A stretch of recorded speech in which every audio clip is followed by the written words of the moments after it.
1,350 Soviet vehicles rusting in an open field, most of them missing parts, engines, rotor blades, catalytic converters. For decades, thieves have been able to enter this mass vehicle graveyard armed with torches and hacksaws, stealing scrap metal that can be melted down, repossessed, and sold. Today, the 30-kilometer radius around the most contaminated area, the exclusion zone, is a mausoleum of man's technological folly.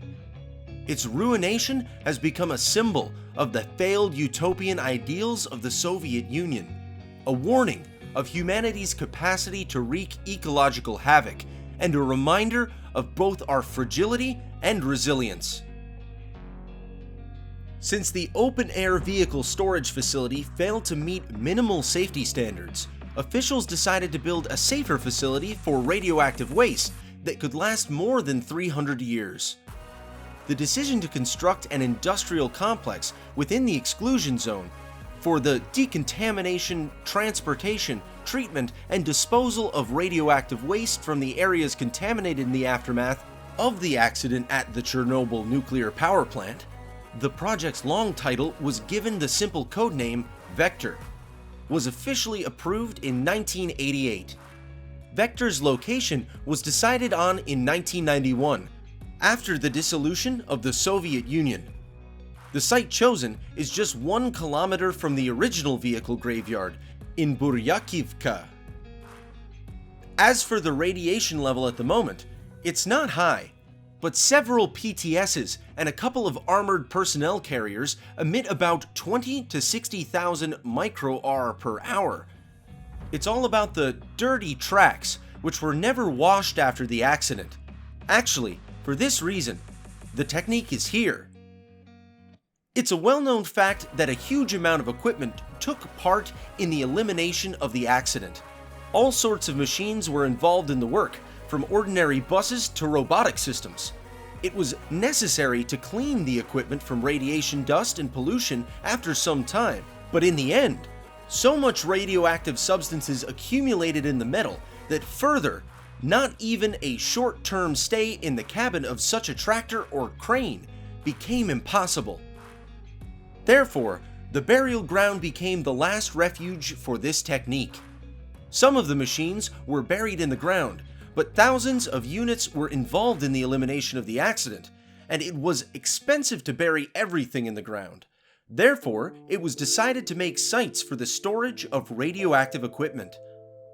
The legendary helicopters immediately found their last refuge, from which sand, lead, and dolomite were dropped onto the destroyed reactor. Fire trucks, buses, and other equipment were forever frozen here.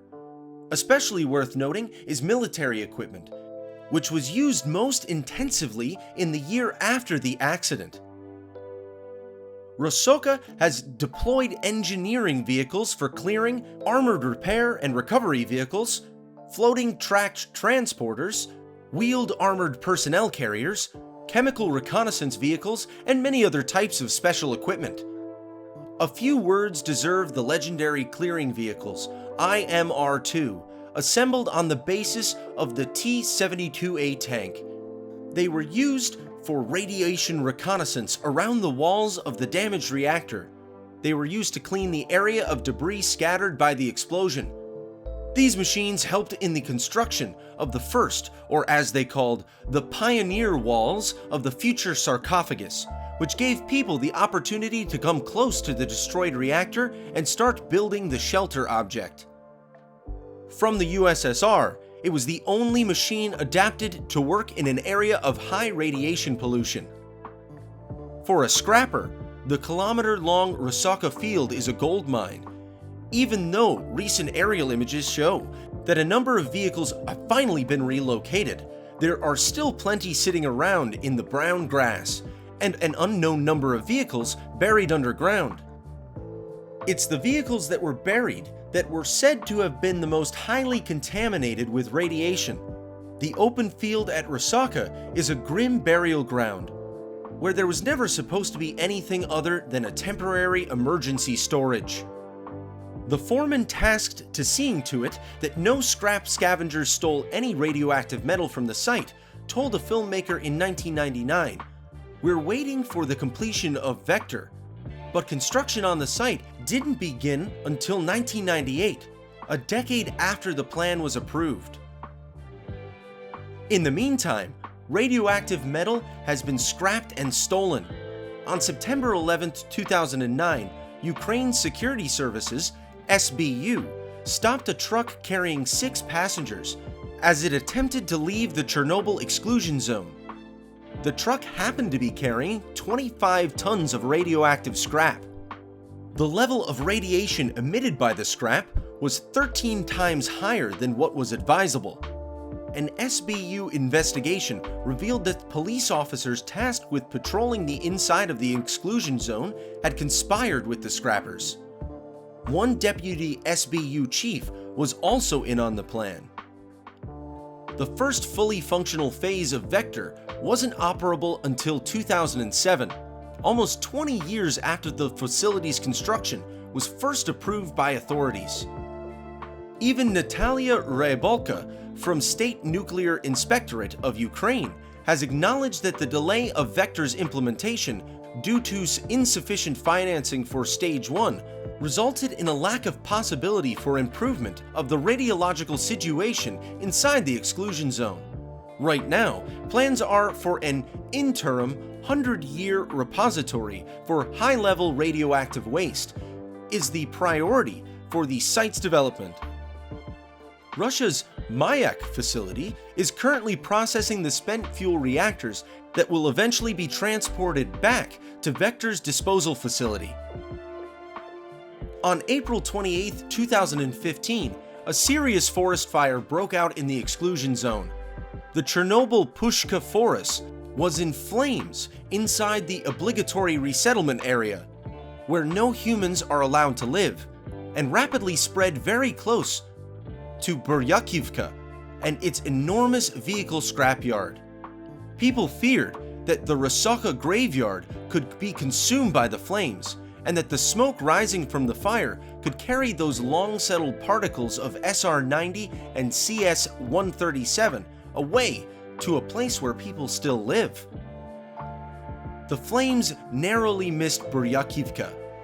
An announcement posted on the website of Ukraine's Ministry of Emergencies said the forest fire required 51 ground vehicles, 3 fire planes, 2 helicopters, 305 firefighters, 253 additional personnel, and 16 hours to bring under control.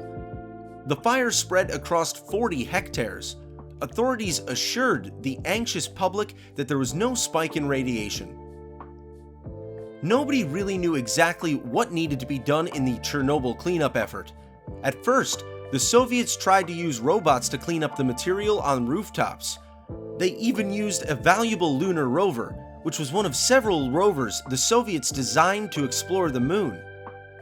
It was later revealed that in an effort to play down the scale of the disaster, the Soviet authorities had reduced the stated levels of radiation by 90%. Due to the radiation, the rovers, along with 60 other robots, eventually failed. Even those machines that could cope with the radiation often ceased function after being decontaminated with water jets. A human workforce, named liquidators, were drafted in to carry on with the deadly task. They also used a robot they borrowed from West Germany. It wouldn't have been easy for them to ask the West Germans for help, but they asked if they could use one of their robots, and they agreed.